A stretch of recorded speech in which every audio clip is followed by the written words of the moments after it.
तुरुंगाधिकाऱ्यांकडूनही भ्रष्टाचाराचा सुरुंग। तळोजा कारागृहात सुविधा देण्यासाठी चक्क आरोपीच्या भावाकडेच मागितली 10,000ची लाच।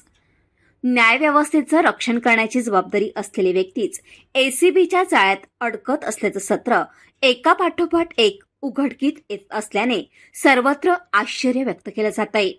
जामिनासाठी 5 लाखाची मागणी करणारे सातारा येथील न्यायाधीश, इचलकरंजीत वकील आणि कोल्हापूर येथे महिला पोलिसाला लाचलुचपत प्रतिबंधक विभागाने ताब्यात घेतल्याचं प्रकरण राज्यभर गाजलं।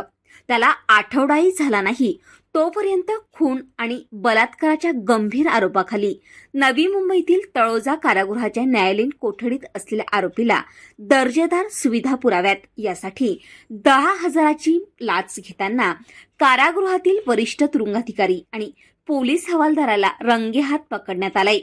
तुरुंगाधिकारी निवृत्ती मानुजी कन्नवाड आणि हवालदार राहुल गरड अशी या दोघांची नावे आहेत। त्यांना मंगळवार 17 डिसेंबरपर्यंत पोलीस कोठडीत ठेवण्याचे आदेश पनवेल न्यायालयाने दिलेत। वरिष्ठ तुरुंगाधिकारी कन्नवाड आणि हवालदार राहुल गरड यांनी आरोपीच्या भावाकडे 1 लाख रुपयांची मागणी केली होती।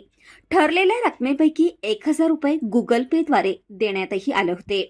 नंतरची रक्कम देणे शक्य नसल्याने संबंधितांनी मुंबई एसीबीकडे तक्रार केली। त्यानंतर मुंबई लाचलुचपत विभागाच्या पथकाने तळोजे कारागृहाच्या आवारात सापळा रचला आणि राहुल गरड, निवृत्ती कन्नावाड यांना 10,000 रुपये लाच स्वीकारताना रंगेहात पकडलं।